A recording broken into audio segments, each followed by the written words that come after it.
Awards is something we, of course, immensely look forward to every year. And the Poetry Cafe session also, I think it's their every time feature, although I am hosting it for the first time and curating it for the first time. And my big thanks to the Valley Awards organization for giving me this prestigious opportunity to host this beautiful and enlightening session. And before I begin this session and start introducing my stellar panel of poets one by one, I just want to say a few lines about poetry. So being a poet for past many years now, I'm of course a bit biased towards poetry. And I just want to talk about what I think makes poetry a special, unique genre. And I think radically different from other genres of creative writing like fiction, short story, novel, or even non-fiction for that matter. I think the greatest strength of poetry lies in the fact that the kind of open-endedness and scope for experimentation and creativity that poetry offers, it is not offered by any other genre. If you ask 10 different poets to tell you about कि एक अच्छी कविता लिखने के, एक अच्छी poem लिखने के 10 rules क्या हैं, तो वो आपको नहीं बता पाएंगे. You will get different answers from each of them. That's because poetry is a very open-ended genre, and I think the beauty of poetry is it gives space to everybody to express their creativity, irrespective of, your educational background, or irrespective of whether you've studied literature or not. If you look at the lives of poets world across, poets come from different professions, doctors, engineers, even people from the lowest echelons of society. I was studying in England and we used to go to this poetry meets and, I met so many poets, truck drivers, electricians. So I mean, that's some kind of thing like we don't have it in our society so much, but that's how inclusive poetry is. Poets come from different walks of life. And the amazing thing about poetry, like I said, so many different poetic forms coexist. So that's why we have poetry started with something like, lyric poetry, poetry which follows strict meter and rhyme.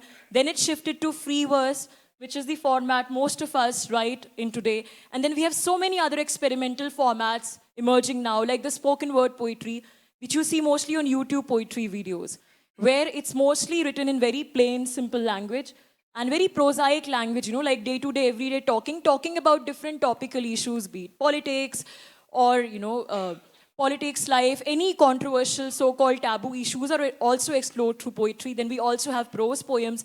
And the beauty of poetry is that all these different poetic forms coexist with each other without any conflict. And when I talk about poetry being, accommodative and fluid and all that, this doesn't mean that there's no quality control mechanism in poetry. Of course, there exists. As you develop, as you go forward in your journey as a poet, you read, you attend poetry gatherings, and subconsciously, you assimilate a lot of knowledge. But poetry is not, that kind of conscious learning process like a lot of other disciplines. It's very subconscious kind of assimilation. If you're attending an art exhibition, attending a talk, or even practicing music, talking to your friends, walking in the park, everything becomes, kind of subconscious influence for poetic creativity. And that's where poetry has affinity with other art forms like music, literature, visual arts. And talking about poetry performance, in our Indian culture, performance has been always an integral aspect of many poetry traditions. We have the tradition of Urdu poetry, for example, Shero Shairi, the Ghazal tradition, which happens in Mushairas.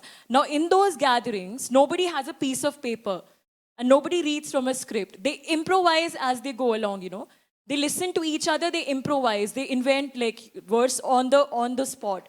It's very spontaneous and it's amazing because the audience is also a participant in that poetic recitation process. This thing of reciting from on the paper, it's a very, very European thing. But, and apart from that, like in our culture, we have so many different, traditional formats where music, poetry, dance, everything is combined. And just one thing I want to say before starting, last thing quickly, is that poetry performance, generally, a lot of poets are very good at writing, but they're very shy with performing their works in public. So I would say that even if, you do not consider yourself as a performer, if you want to become a poet, even a published poet, you have to leave no opportunity, where you can perform a poetry on stage in front of people. Because let me tell you, and I can talk from experience, it also improves your writing skills. Because when you listen to other people, so many different ideas you get, and your own poems you see in a different perspective. So poetry performance is something which is, for everybody, whether you consider yourself a performer or not. On that note, let me begin the session, and let's have a huge round of applause for all our poets.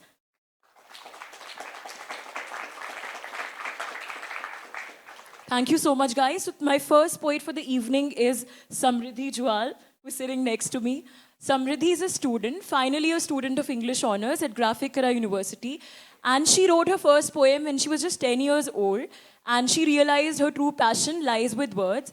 From politics to nature, sexual abuse to heartbreaks, she writes about everything under the sun.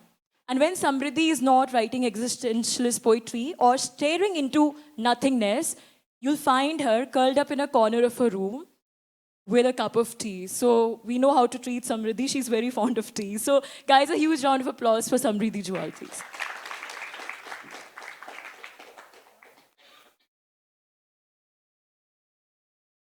Good evening, everyone. Thank you, Rati, for the introduction. I'll begin with my poem. Its title is Numbness. Blow off the candles and listen carefully. Numbness is calling me. My pillow turns darker with each heartbreak. I put it over my head to silence this voice. It keeps echoing in my ears still. How many times can a man love before he ceases to love further?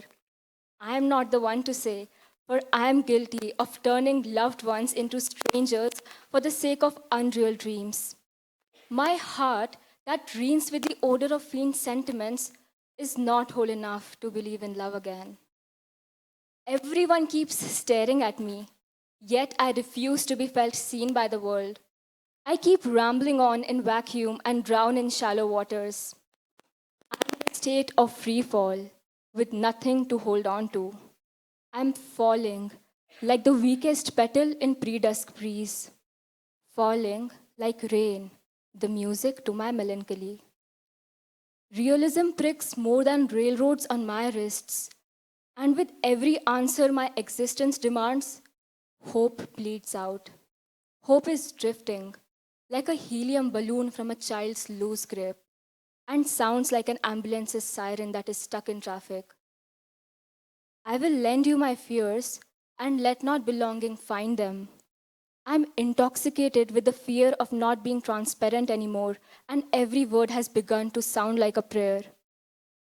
Tonight, as I sleep on a different side of the bed, wishing for a different dream, I will visit graves no one has found before.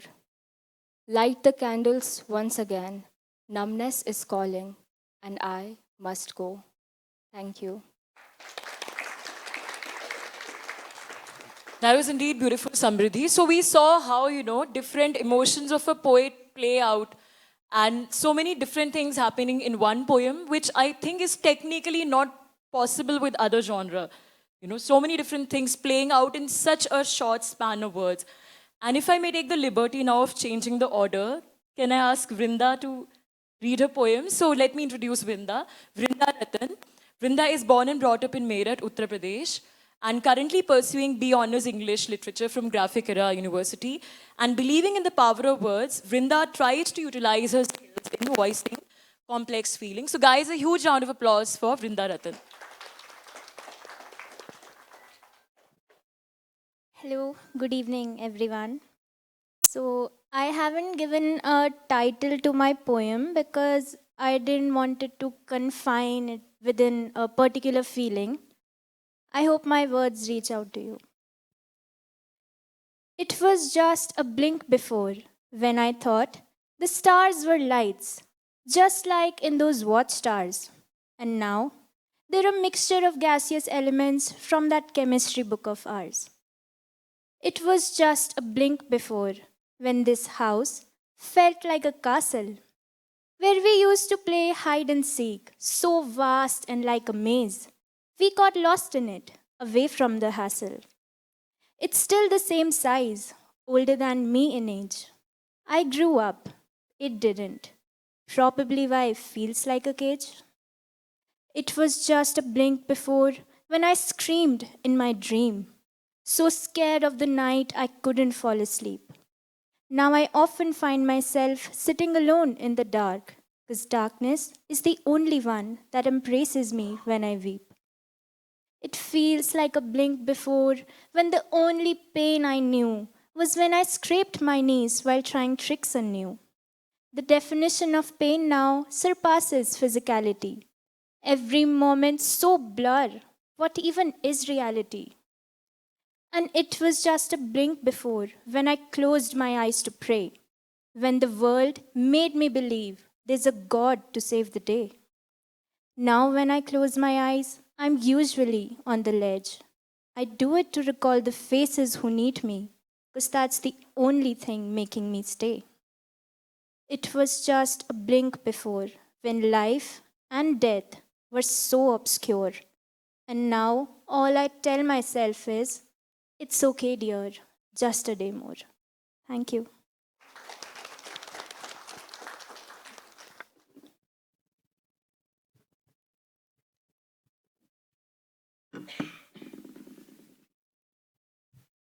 Thanks, Vrinda. That was amazing. And now I would like to invite Kaushik Ghosh, sir, our next poet. Just a little bit of an intro about Kaushik Ghosh. Kaushik Ghosh is an academician by profession and a poet by passion. Currently, he is working as a faculty member in the School of Computer Sciences, University of Petroleum and Energy Studies, which is located in Doon Valley, as we all know. And he has 3 books to his credit. He was recently awarded under the category Poet of the Year in a literary event organized by Yokoyoto Publishers for his book Memoirs of Spring 2020. And one of his collection of poems, Stanzas of Midsummer Night, has also earned accolade from readers. He's also contributed to numerous anthologies, one of them being Plague 2020, a world anthology of poetry and art. And his latest book, Memoirs of Spring, is a collection of poems that covers the emotions the poet going through the COVID-19 pandemic. And there's a lot of stuff he does, so if we go on talking about that, but Sir is also into music and he plays. And besides that, his primary language is English, but he's published in titles in Bengali as well. And he spends his evenings playing Indian bamboo, flute, piano, and ukulele. So guys, let's have a huge round of applause for Kaushik Ghosh.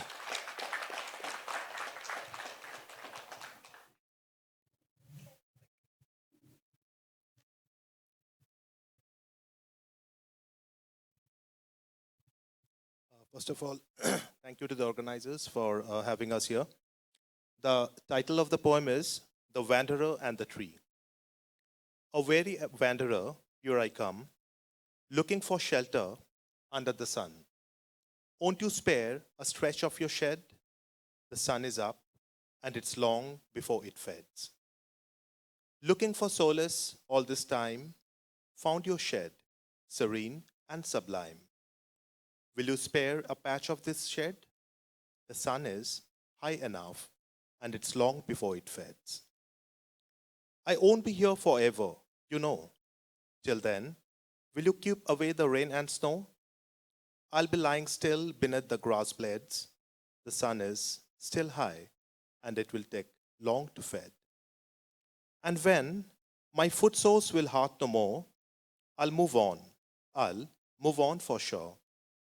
I'll relinquish the space under your shed, although the sun will still be high enough to fade. Although the sun will still be high enough to fade. Thank you. So now I would like to ask Rati to recite some of her poems. Yeah, I will. 3, 4. Okay, yes, I can bow you for maybe 2 or 3 more minutes then. Fine, one more. 2, 3 more. Great. The next one, the title of this one is For Someone's Eyes. What's there inside your eyes? Deeper than an ocean, brighter than clear blue sky. What lies deep in your eyes? Darker than a sorrow and lighter than a dream. The joys which you borrow, your nightmares and your screams, to hover in your eyes. A diver, here I go, looking for what's within. Soaked in your joy, sorrow, some pearls are found therein. fell. That much is my gain. With pearls back to my boat. In that old sun and rain, in your eyes, my boat floats. Thank you. And maybe one more. So the title of this one is Old Man Tree. You can consider this one as a conversation between a father and son. So it goes like, and said the old man, be a shedding tree if you can. Let them pluck few leaves and break a twig, as it's not for the big to whine over petty things as this. But old man, how can you be at such ease when you find the refugee to have stabbed your back and then to have grabbed what was yours and to disown you? When you have foreseen and you knew, son, let few more seasons pass, and with the wisdom you amass, you'll know it's for the tree to provide shade. It's for the tree to provide shade, even to predators, until the sun does fade. Thank you. So maybe Rati, we can come back in the next round. I'll have a next round. So I'll request Rati to recite her poems. She has been introducing all of us. So I'd like to introduce Rati. She's a bilingual poet, writes mainly in English and Hindi. She has 2 published collections of English poetry to her credit. Her first collection of English poetry, The Sunset Sonata, has been published by Sahitya Akademi. Rati's second poetry collection, I'd Like a Bit of Moon, has been published by Red River. Dr. Anamika, Sahitya Akademi awardee, has written a blurb for Rati's second poetry collection. Rati has read her poems at many poetry festivals across the country, including the Sahitya Akademi Young Poets Festival, organized in Agartala, Tripura. She had also recited her poems in different book fairs like New Delhi Book Fair in 2020. Veteran actor Tom Alter has lent his voice to some of English and Hindi poems of Rati. Some of these recordings were presented at a reading program at India International Center in August 2017. Rati also runs a YouTube channel dedicated to books, writing, and poetry. Moreover, she runs a group named Moonweavers, Chand Ke Juhla Hai, along with fellow poets here in Dehradun. So over to you, Rati. For that generous introduction, it was not needed so long. So the thing with poetry is, poets take time to warm up. So we'll have like next round. I expected Sir to read a couple of poems, but Sir read only 3 poems the first round. So let's have like a second round then. Yeah. So I don't know, because I've already read my serious poems so many times, so I thought I should read something funny here. I wrote this poem recently, and because these days everybody is so obsessed with Elon Musk. Because Elon Musk is now owning the Twitter, and Elon Musk is he is actually very innovative, and I'm kind of inspired by him in a positive way. And so this poem is about Elon Musk. These days, it is Elon Musk who keeps me sane. These days, it is Elon Musk who keeps me sane. I'm pretty sure I knew nothing of the ways of the world. I'm pretty sure I knew nothing of the ways of the world until I heard of Elon Musk. These days, it is Elon Musk who keeps me sane. My general knowledge, my grasp of geopolitics, it was all below average until I read up all about Elon Musk. These days, Elon Musk is everywhere. I think the phrase omnipresent or sarvabhaumik in Hindi must have been coined for Elon Musk. The only complaint I have is that he hasn't entered my dreams yet. The cosmos is buzzing. The cosmos is buzzing with the mantra chants of Elon Musk. And I won't even get a writing job anywhere. Until I can write something about Elon Musk and what I can learn from his life and businesses. Like I said, I have now read quite a lot about Elon Musk. and life has indeed come a full circle. The only complaint I have is that he hasn't entered my dreams yet. So that was about Elon Musk, one poem. And so I'm going to recite just two more poems now. One is a very serious sounding poem, The Sunset Sonata, which is the title poem of my first poetry collection. And then I'm going to read a spoof of the Sunset Sonata, The Sunset Sonata. The Sunset Sonata left all spellbound. The Sunset Sonata left all spellbound. They licked and licked the remnants of its treacherous melodies till their tongues fell to the floor. The Sunset Sonata set all the hands wandering. They rang and rang the doorbell till their fingers fell down. It made them see the hostess in red in a new light. It made them see the hostess in red in a new light. She sang and sang while they sat investigating what lay beneath the mascara. Maybe she noticed because she lifted her eyelids and flashed her red lips. Only a wee bit though, but the crowd got distracted. But the crowd got distracted and forsook the under beneath bunkum to feast their eyes on what sat in the front. And all this while on went the Sunset Sonata. So that was the Sunset Sonata. And this poem is called the Rush Hour Sonata. And this is about traffic jams basically. I read it, wrote it recently. So the traffic jams are like the Rush Hour Sonata. I wrote the Sunset Sonata a couple of years back. And now let me tell you the story of the Rush Hour Sonata. The Rush Hour Sonata takes place every evening. The Rush Hour Sonata takes place every evening on the busy streets of our metropolitan cities. The millions of drivers blaring and honking are the musical sensations of this sonata. The humble pedestrians, the audience, and the sooty skies, the much neglected extras of the performance. Some years ago, I wrote the Sunset Sonata, and now I want to tell you about the Rush Hour Sonata. The Rush Hour Sonata is an annual affair on our streets every single day, and yet no poet celebrates it, no lover dedicates a song to the Rush Hour Sonata. No, with millions tied to their car seats, the Rush Hour Sonata is a witness to their exciting histrionics, the psychedelic surge of emotions during the evening rush hour, and the significant role played by 93.5 Red FM in calming those emotions. Thank you so much. So I'll invite next, I'll continue with the session now. And next I would like to invite Deepanjali Singh. And Deepanjali has completed her graduation from Jesus and Mary College, Delhi University.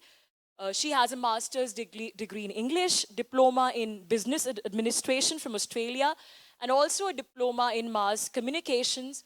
Has worked with various organizations including UNDP, Center for Feminist Legal Research, Sinclair Nightmares Australia, and Holmes Glen Australia. She's also an executive body member of the Wildlife Preservation Society India. So Deepanjali straddles, a lot of things together. She's also a painter. Numerous painting exhibitions of hers have been held. Our other interests are, of course, besides poetry, nature, wildlife, photography, traveling, and trekking. So she's currently an educationist and loves working with children. And she's also recently published an educative fun book for little children to learn about tigers called Tiger Story. And so let's welcome Deepanjali. I just one thing I want to request you all, if you could put your phones on silent, please. Thank you. So let's have a huge round of applause for Deepanjali Singh.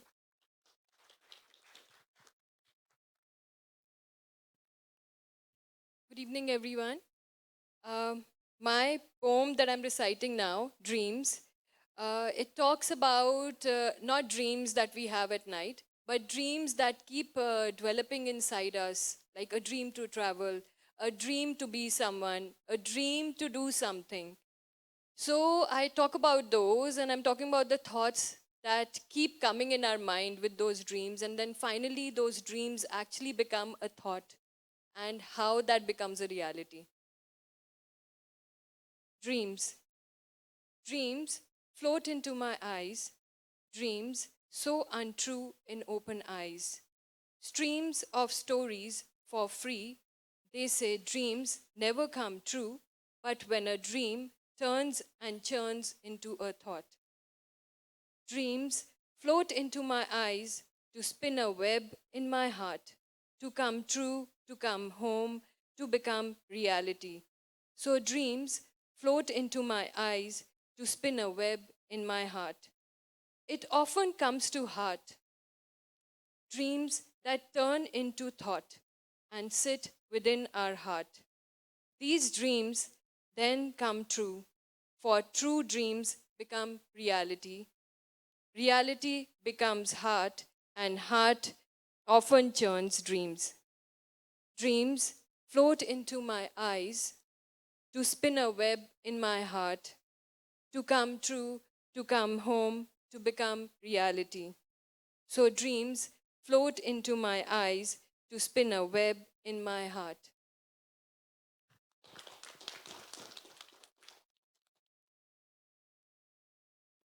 My next poem is called Daughters, and it's inspired by my daughters, and I hope everyone else here who's got daughters will actually connect to it.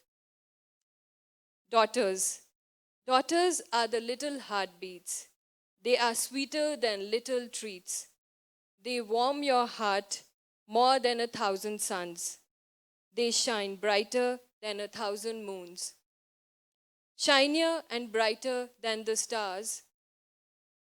Their giggles fill your heart with tickles. Their non-stop stories worth more than nickels. The singing, dancing, and prancing with joy all fill your heart with joy and toy. Daughters are the blessings and love. Daughters are the loving doves. Daughters are the little heartbeats. Thank you.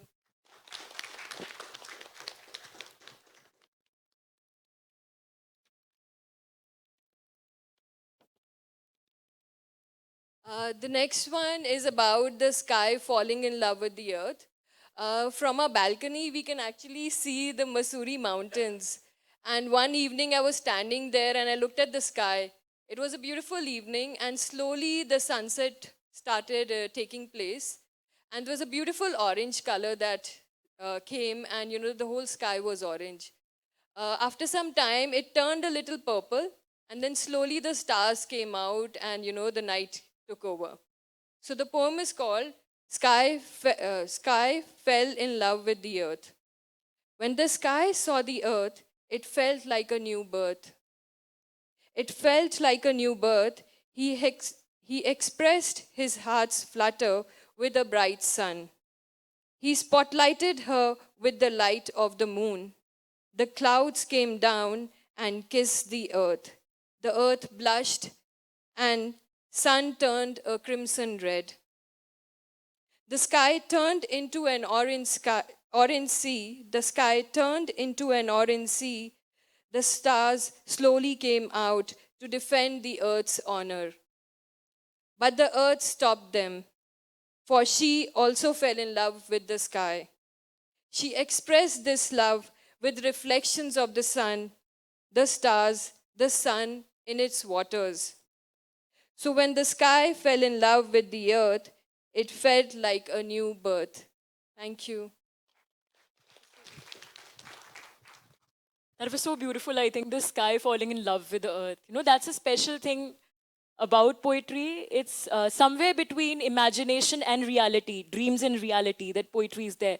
And like we saw in Kaushik Ghosh sir's poems also, I think the remarkable quality of his poetry is how he, deals with very real themes, things in real life. He takes them and he converts them into, very magical, sublime kind of things. Like he creates a very magical and sublime universe using the very real things, simple things of real life and emotions. And so with this, now we move on to our next poet, whose poetry is steeped in, sublime magic and mysticism. Sharmishtha ma'am. So her poetry is influenced by Kashmiri mysticism and everydayness of life. And she also writes short stories and poems deeply drawing from forces of nature and human emotions. and she studied sociology from Miranda House in JNU, and also writes extensively on sociology and education with a belief in the emancipatory role of education.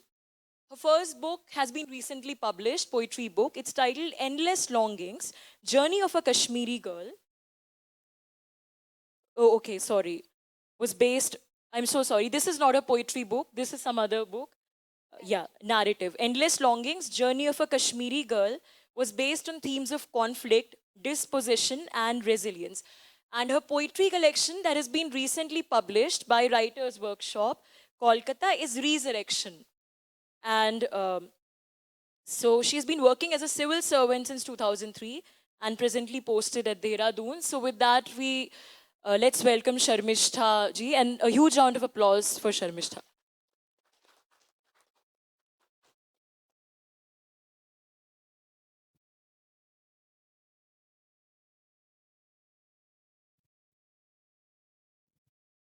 Thank you, Rati. Good evening, everyone. And it has been a wonderful evening listening to all kinds of thoughts inspired by nature and human emotions. I'll be reading out my first poem from my latest book, Resurrection. And this is titled Woman of Kashmir.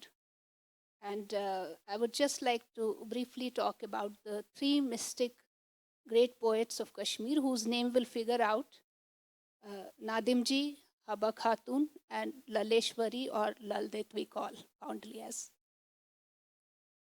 I am a woman of Kashmir. I am more than my color and looks. The flow of Jhelum moves within me. I carry the stillness of Dal within. The snow lies immersed in my blood and tears, yet within cold ravines, I behold all warmth. I'm more than my landed existence. I carry a Kashmir within everywhere, even away from the valley. I'm the blank verse of Nadim. I'm the love lore of Haba Khatun. The work of Lalla is my voice also. In my nakedness, I have covered a lot. Unmoved, untouched, embedded lies my Kashmiri soul. They look upon me with snarling eyes. Calling me names, they mock at me. A beautiful mind, untamed for many, labeled as stone-hearted by many. My feminine self is perhaps beyond their comprehension. I heed not to the worldly words. Unmoved, untouched, embedded lies my Kashmiri soul. I am a woman of Kashmir. I am much more than my color and looks. Thank you.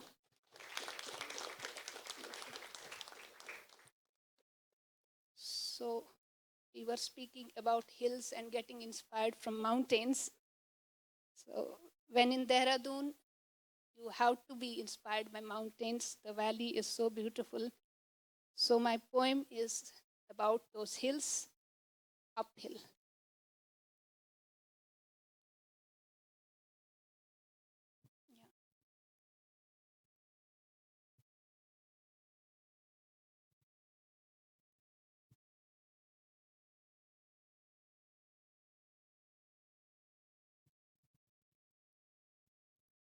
The title is Uphill. Is it just taking that first step? The very first step which calls? The mountains that call distantly while spreading through the sun. Standing in the midst of shifting sands, scaling the height is an uphill task. With him, I find my own ground, and the first step is blessed. As soon as the steps pick up pace, my heart has no urge for a race. A journey within the still self, my communication with miles and pines only. The feet have gained some hold, the arms holding the self uphill. The gentle breeze erases the tired face. Have not sun rays brightened myself? The heart is no longer scared, the soul dancing on its way up. Have the mountains graced firmness? Why do I long for the endless road uphill? The Devdar invites for an embrace. The rhododendron has raised a toast. The smell of raw pine cones as I move up. The bird within seeks a nest uphill. It's just taking that first step which calls. Come, you all.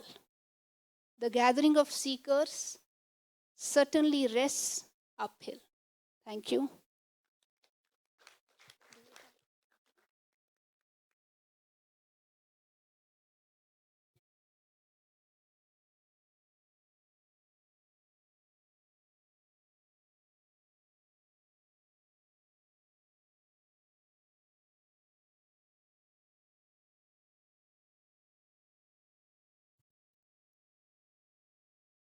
This is a poem symbolizing the invitation extended by life time and again.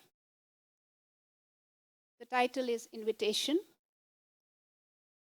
Beautiful is your invitation for life, yet I quake to accept it.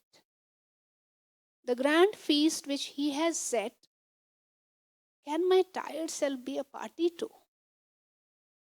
Having forgotten the self over years, the desires long forgotten fossilized, and here you hand over a mirror lovingly, a look into which churns me completely.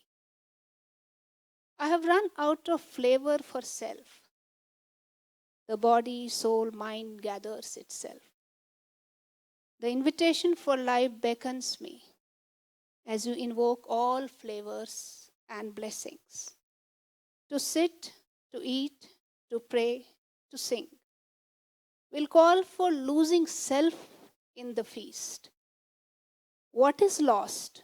Will it ever come back to me? I wonder. I smile silently when you near my doors with the invitation for life. Thank you. Let's do a second round.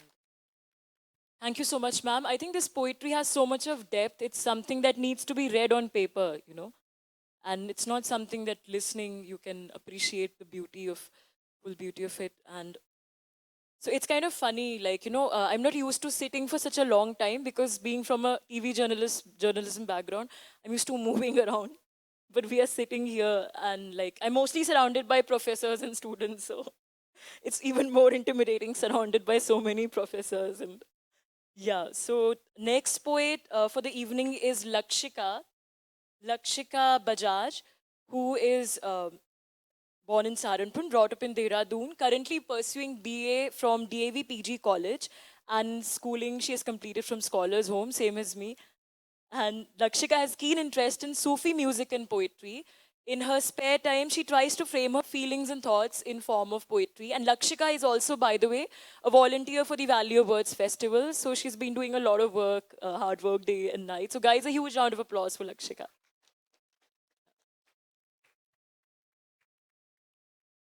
Thank you, Rati, for this amazing introduction. And thank you, Valley of Words, for this providing the platform to perform my poetry. Yeah. So I've titled this poem that Have Patience. I'm wearing layers of clothes, yet I still feel naked. No matter how beautiful I am, but my scars would never go unnoticed. And no, I do not expect anyone to understand me, but I expect one to be a little less incomprehensive. The sorrows in my heart and the demons in my head won't let me sleep because at the end, it's just me. I'm wearing layers of clothes, yet I still feel naked. And what is the color red? A sign of danger? A sign of denial? Or is it auspiciously spread? It feels like I've lived years of humiliation. I question, why am I not respected? Am I even a God's creation? I'm wearing layers of clothes, yet I still feel naked. For me, sunrise and sunsets are all the same. No sign of light. The motivation of doing better has all faded. The excitement of teenage was all a facade. Let me tell you, good faces are just another mirage. I'm wearing layers of clothes, yet I still feel naked. I've lived in guilt for the crime I haven't committed. But one day I decided to sit and breathe, for letting go of the past and, and fight back not by words but by work. Leaving the past behind has always been a task, but a little reminder that stayed with me. The confident one always lasts. Thank you.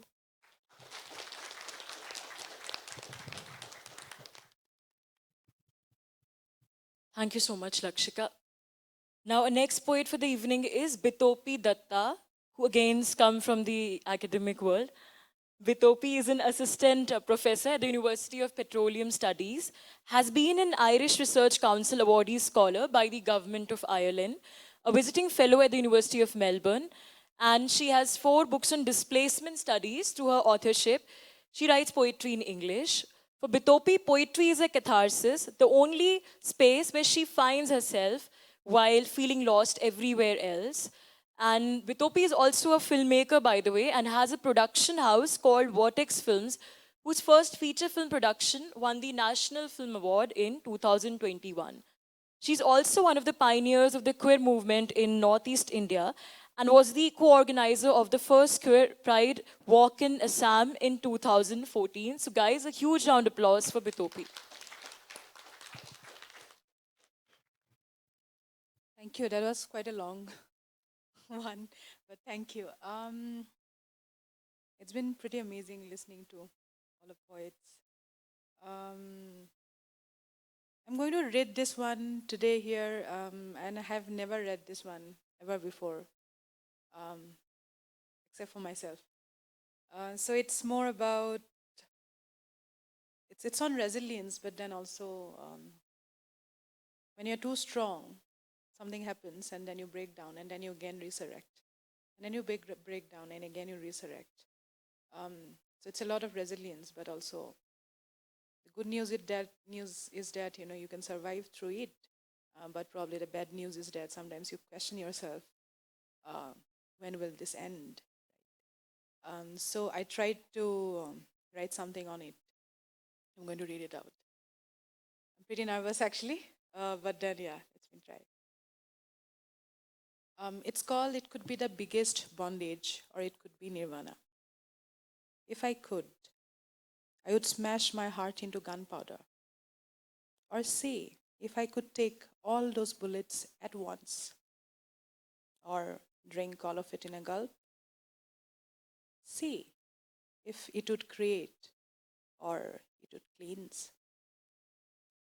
If I could, I would see which one of me loved the hurricane and which one of me whispers into my blood, this is your purpose, it is all good. And which one of me stands up from the ash every time, like that is beyond power and I am immortal. It could be the biggest bondage or it could be nirvana. A mystery that I created thousands of years ago, millions of my lives ahead, for the love of my hurricane to the greed of my hearts that took away the power of anyone to kill me, even from myself, to melt my soul of anything else like acid, until only those spark of love is left, like bullets that couldn't kill, or like bullets that consume both life and death into it at once. If I could, I would gulp all of it together. Or maybe I did already long before I could remember that I became so indestructible, beyond all pain, beyond all pleasure. It could be the biggest bondage, or it could be nirvana. Yeah.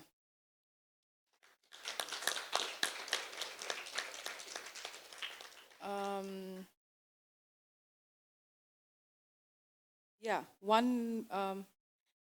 Sorry if that one was heavy. I'm trying to go little lighter with this one. It's more about when we write poems, right? And when do we write poems? For me, it's a catharsis, like Rati already said. I write poems only when I'm sad, and I cannot write a line when I'm happy. So I thought about it one day, and I felt very guilty about it.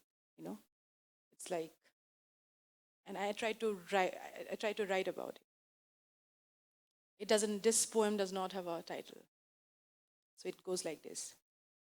My relationship with poetry is toxic, where I take and take like a monster patriarch, and poetry gives and gives until she is empty, bearing a history of my cruelty, where in every moment of my happiness I have forgotten her, but in each moment of pain I have pleaded her to bring me back from the dead and release me from my own monster. Trapped in my unforgiving body, I have let her bleed on my behalf while I saw my pain tearing off her lungs in opposite direction until I was back to bliss, only to forget her like an unfaithful lover. Thank you. Thank you, guys. So let's have one more round, one poem each. Whoever wants to read. Is it okay? I mean, we don't have to introduce ourselves again or anything. We'll just read in a loop. Yeah. Can we stand? Because being a teacher, I mean, you don't get the feel.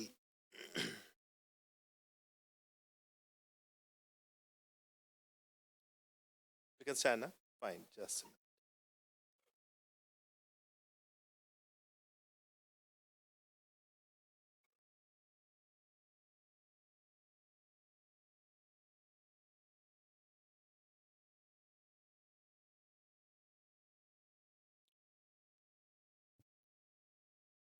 So I'm standing, please don't mind. Uh, the title of this poem is As It Was All Meant to Be. This small town knows you. The small town has started knowing me. Your air is fresh and sky blue, and the stars here knew what was meant to be. People here know you for long, and they have started knowing me. It is where you have been, where you belong. It is precisely where it all were meant to be. The evenings are serene and the mountains blue. The whistling pines keep whispering to me the story between me and you, meant to be, meant to be. It was all meant to be. And now the town knows our story, a story that wasn't written by me. Don't ever feel down or worry, as what is meant to be is meant to be, meant to be, meant to be.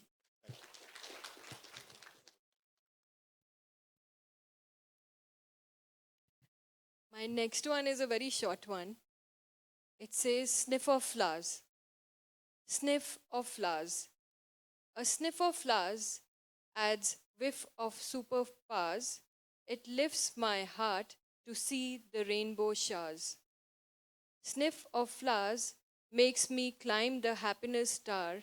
A sniff of flowers adds whiff of superpowers. Thank you. I actually love flowers, so whenever I'm around flowers, I feel very happy and I feel like I'm filled with energy to do anything in the world. So that's where this poem came from.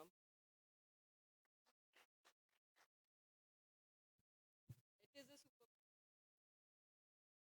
Thank you, Deepanjali. So to end, this is the last. Yeah. Okay. So I end with the most important value in my life, the gratitude. So the poem is titled also, Thank You. Don't ask me why I thank you. Don't ask me why I thank you. Have tides ever questioned the pull by moon? Has the deer ever found its musk? Have the birds ever lost their home? I know no other way of praying except to gather my thoughts in verse. Don't ask me why I thank you when thanking you brings out my verses. Often I hold my thoughts in restraint, only to find self as a child obstinate. I rejoice over my thanksgiving notes, so don't ask me why I thank you. Let me soak in gratitude. Let me embrace life in my thanksgiving.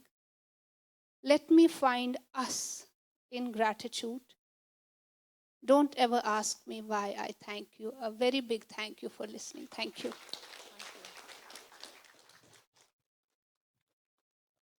So I'm just going to read a short one. Kalamkari of the face.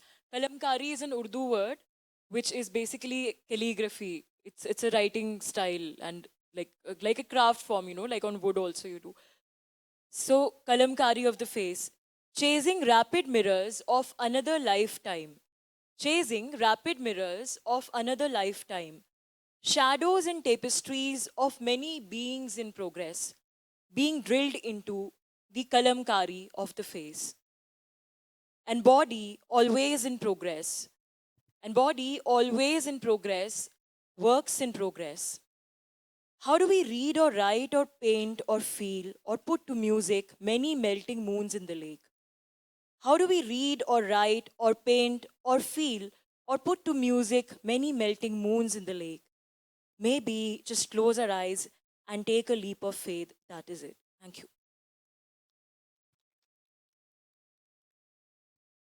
The title of my poem is Daffodils on My Dead Aunt's Grave. Savoring the seeped sunlight as we walk past a wooded highway, of whose road could crack open any time and fill its void with our pain. No one will remember that we ever traveled by. My old rusty typewriter thinks it is a piano every time I type your name. You smell like the daffodils on my dead aunt's grave. Sweet.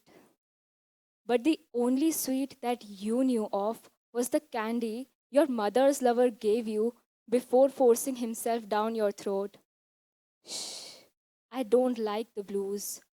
For when tinges of distrust couple with grief, it is anything but sweet. There's a little more living with every petal that falls, for it leaves room for a new one. Fire inside our melting hearts, an ocean needs to calm me. Come, seal my wound with your lips. We'll perish right here in the middle of a road to nowhere. Never had the word delicate felt so heavy. And tell me, long after the daffodils have withered away, will you still remember the yellow? Thank you.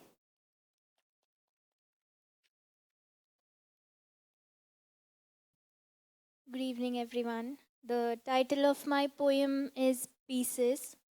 It is about the pieces that we discover of ourselves and how it is okay if they change as we grow. 100, 1,000, maybe a million more. There are so many pieces of me, I can't keep a score. They are all jumbled and shuffled apart. Was it once, or is it now, a piece of art? My life is a room which keeps them safe, but they're scattered devastatingly, one may find it grave.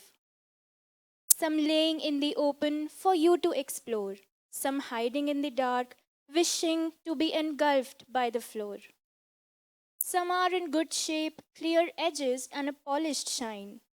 Some are crooked and hurt, I hope you don't mind. Few are lost and vanished along the way. Few are in oblivion, untouched they lay. Some given to strangers, some were snatched by force. They were exchanged, some developed through the course. A picture was painted before they set out. It's still blurry, gives a benefit of doubt. There is a set time, a time no one knows, but they have to be put in a way that the picture shows.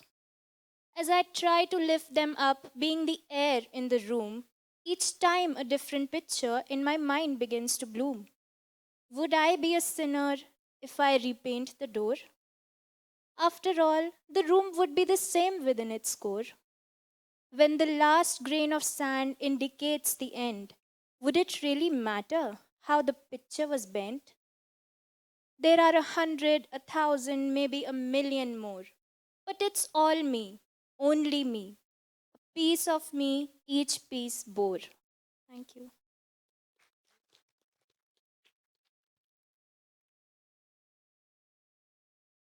This one is about how we do something, say something, something happens and then it's gone.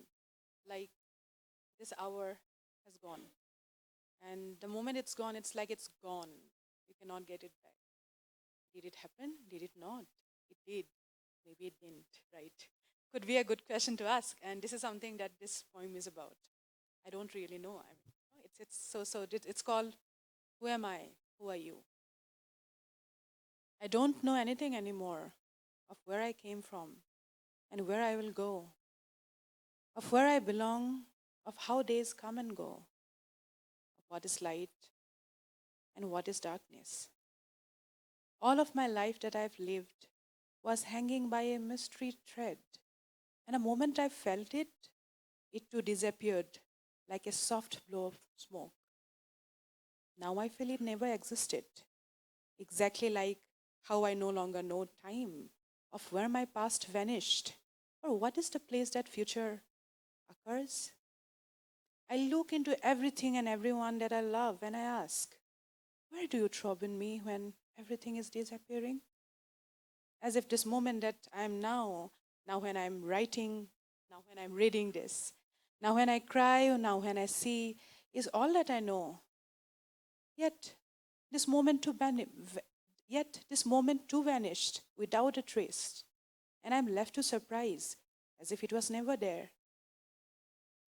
But in this deep hole of emptiness, what remains is an acute longing at the center of my chest that grows and grows like a pressure cooker.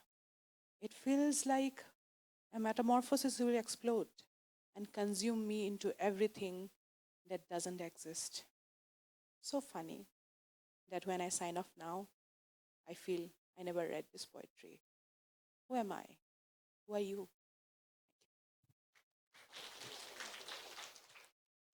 Rati, please. I mean, poets take a lot of time to warm up, so this is just a warming up. We can go on and on, but maybe we can have some questions from audience, right? If somebody wants to ask anything about, poetry, writing, or anything about poetry, you can ask. Or you want to make some comments, you want to say something about poetry. Or does anybody write poetry from the audience? You write in English or in Hindi? Hindi में आप लिखते हैं तो मैं तो बुलाती but मेरे ऊपर नहीं है सॉरी क्योंकि ये इंग्लिश में हो रहा है ना पोइट्री सेशन तो नहीं तो मैं आपको रिसाइट करने के लिए बुलाती बट आप अगर कुछ पूछना चाहते हैं पोइट्री के बारे में इन लोगों से तो आप पूछ सकते हैं ज़रूर हाँ आप कुछ मतलब कुछ आपका फीडबैक हो या कुछ पूछ सकते हैं या that you can do okay no problem so I can ask a few questions to poets then myself maybe because we can have some kind of a discussion like common questions which we face as poets. So one of the common questions I think which everybody faces as a poet is whether you should edit your poems or not. This is a very big common question because like when I started writing I didn't know how to edit my poems. I'm still not very good at editing my poems, and the guy who published my second poetry book Red River, he taught me how to edit my poems, and that was the first time I edited my poem. So maybe Kaushik Ghosh sir can answer this because he has 3 books to his credit. And how do you approach editing your poems, sir? Do you go through a conscious editing process? I mean, how many times? Is there a modus operandi if you can enlighten us? I'm not the right person to answer this question, but yes, I do edit my poems. I do that. But having said that, I have to say that when you edit your poems, well, you are actually doing some kind of adulation, I will say. Because while you are writing that particular moment, those particular emotions, whatever they might be, right? While editing, you are refining them. So might be you're not being true to the poem itself, right? You're making it more presentable. That's what, I mean, it's true for every craft. Suppose a sculptor is, making a statue out of stone, right? He or she has to give the final touches. A filmmaker, he or she has to do a bit of editing, right? For, making it presentable to the world.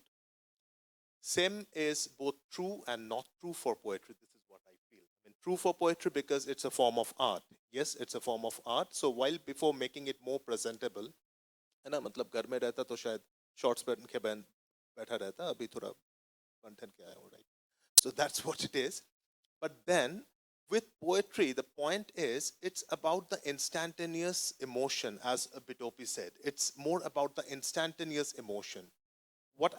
Suppose the poems which I have written, maybe I've written 6 months, 1 year back. So, maybe I no longer feel those emotions. I'm no longer going through those emotions, right? But then, if I have to be true to those emotions, and if I really want to capture those emotions, those particular moments, then I think maybe we shouldn't edit. But then it is our human nature to make us and our craft more presentable to the world. So that is why I edit. Yes, I agree.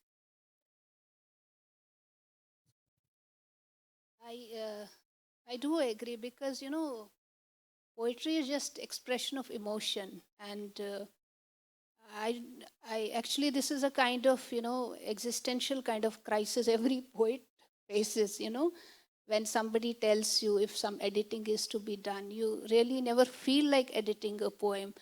And it's only when, let's say, after 6 months or after some period of time, you read your own poem, you realize you are not now the same person who had written the poem in the first place. You can just watch it as an onlooker, and then maybe some new realization comes, some new idea comes.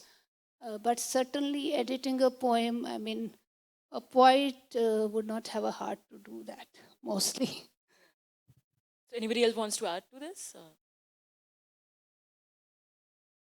Okay. Yeah. So I would, love to carry on the question and answer session, but I think we are getting an ultimatum to conclude. We have a question? Okay, we can quickly have it. You want the mic? Or say it loudly, yeah. Yeah.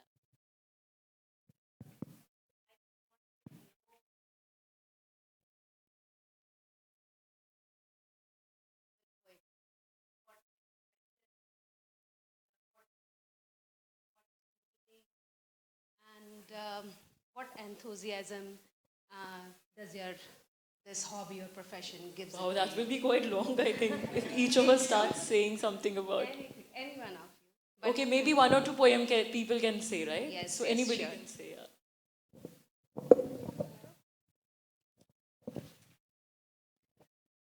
For me, poetry and writing, it comes as a way of expressing. So I mostly write when it comes to me. I'm not somebody who has a timetable that, this is the time I'm going to write. So whenever an emotion comes, like I read one of the poems and I said I was standing in my balcony and I saw the sunset over Masuri. So that's when that poem actually came to me. And that's when I started writing. Sometimes it is that, I start writing, then I take a break because I don't know how to carry forward that thought. So for me, poetry and writing both come when I feel it from within. And when I feel it from within, then I can't stop myself. So there are times when I'm actually just sitting or I'm busy with the kids or I'm out somewhere. Even then I could just sit down, I just have to pen this down right now. So, for me, it's a joyful and a relaxing exercise, I would say. Yeah, to put forward my emotions. You want to say something? I would just like to add one more line with this. It's not that you find poetry, it's the poetry which finds you. It actually comes. Just like the way we feel hungry, right? It's like you kind of feel a surge of emotions, right? And then you pen it down. So, as ma'am said, like it's not like okay, it's 8 o'clock now. It's poetry time. Come on. तो ऐसा नहीं होता. So this is what. That's a question that a lot of people ask. Do you have Yes. a time that time as such. It's when the emotion overpowers. Let's do it.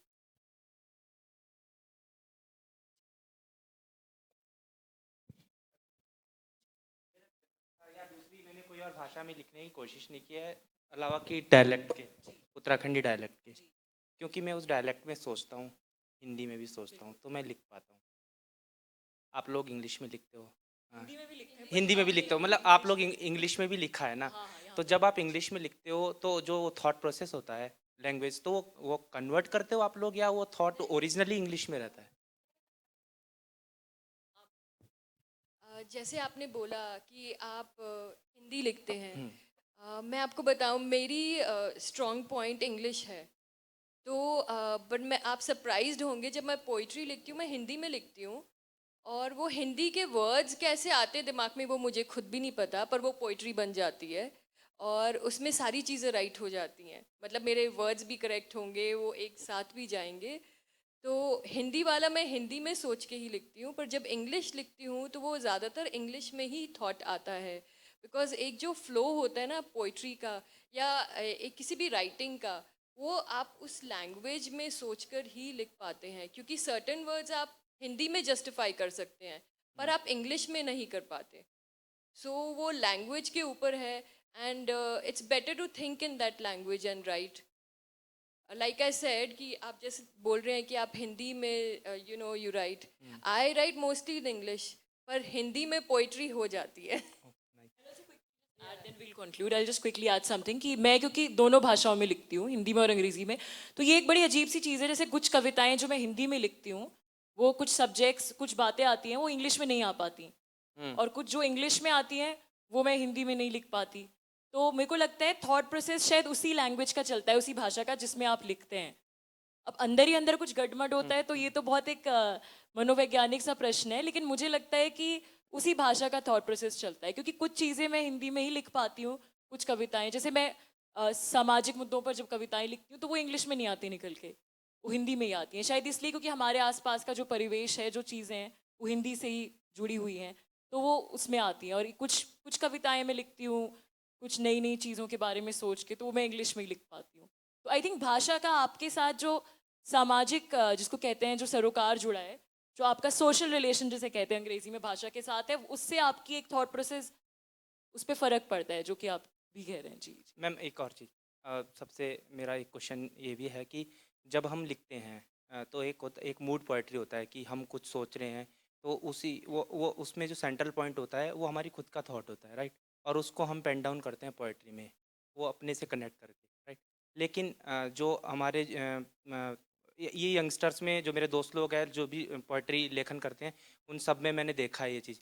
लेकिन third point मतलब खुद को neutral रख के किसी और के reference point से पोइट्री लिखना, वो थोड़ा सा मेरे को वो यंगर्स में, मतलब मेरे खुद में ही कह रहा हूँ, वो चीज़ नहीं दिख रही है जो कि कभी थी। हरिवंश राय बच्चन जी ने चलो तो अपने रेफरेंस में मधुशाला लिखी है, लेकिन रामधारी सिंह दिनकर ने पूरा कुरुक्षेत्र लिखा है, तो वो एक खुद को मतलब खुद को रेफरेंस में नहीं, एक पूरी कर्ण के रेफरेंस में लिखा है या किसी और के रेफरेंस में लिखा है, तो इसके पीछे के रीजंस क्या हो सकते हैं? जस्ट थोड़ा सा बस एनलाइटन कर दीजिए। आप कहना चाहते हैं कि यंग पर्सन ज्यादातर मैं करके लिखते हैं? यस, टाइप का खुद की फीलिंग, हाँ, तो खुद आई की थिंक फीलिंग्स। उसका रीजन यही है, पढ़ने लिखने की कमी हो सकती है थोड़ी। बिकॉज आप जितनी पोइट्री पढ़ेंगे, पढ़नी भी ज़रूरी होती हैं कविताएं, जितनी आप पढ़ेंगे पोइट्री, जैसे आप कह रहे हैं हरिवंश राय बच्चन के बारे में, उन्होंने मधुशाला लिखी है, जो भी आप कविताएं पढ़ेंगे मास्टर्स की, तो पढ़ के आपको वो न्यूट्रल रेफरेंस पॉइंट और स्टाइल भी मिलेगा। तो जो आप कह रहे हैं वो एक सबसे आसान तरीका होता है लिखने का, हमारे अपने अनुभवों के हिसाब से मैं करके। तो ऐसा नहीं है कि वो कोई बाद में उससे इवॉल्व नहीं करते, वो आई थिंक एक शुरुआती दौर होता है, और वो मैं से बाद में इवॉल्व करके अलग अलग तरीके की कविताएं भी लिखते हैं। तो क्योंकि शुरुआत करने के लिए तो आप आसान चीज़ चाहिए होती है ना आपको, एक आप उस फ्री क्रिएटिव फ्रेम में आने के लिए आपको चाहिए होता है कि आप कुछ लिख पाएं। जब आप कुछ लिख पाएंगे तो आप फिर अलग अलग और चीज़ों से भी एक्सपेरिमेंट कर पाएंगे, और उस तरीके से भी मेरे ख्याल से लिख पाएंगे, मुझे ऐसा लगता है। Thank you so much.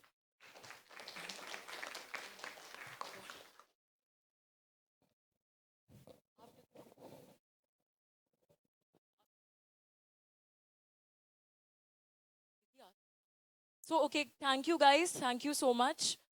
for listening. It was a wonderful session, and we can go on and on, but we need to conclude now. And we can obviously continue the talking afterwards. And we also have some books with us. So if somebody wants to, like, take a look at our books or buy one of our copies, you can talk to us afterwards. Thank you, guys. Thank you so much for listening. Thank you so much, sir. I would now like to request Mr. Kaushik Ghosh to please hand over the author kit to our curator, Rati Agnihotri.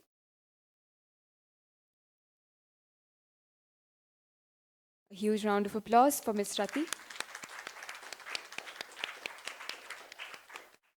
I now request Rati Agnihotri ma'am to please hand over the author kit to Deepanjali Singh.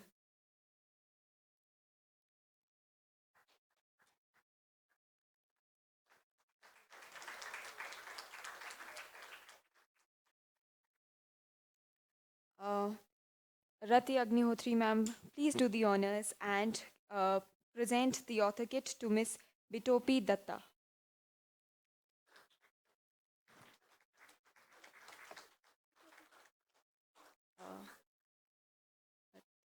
Yeah.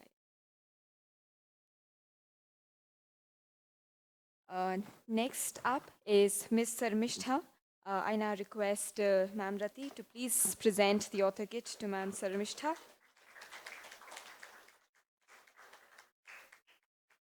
Next is Vrinda Rattan.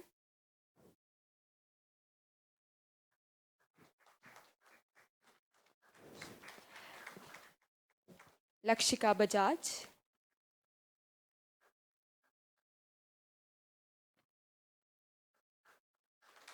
And finally, Samridhi Juyal.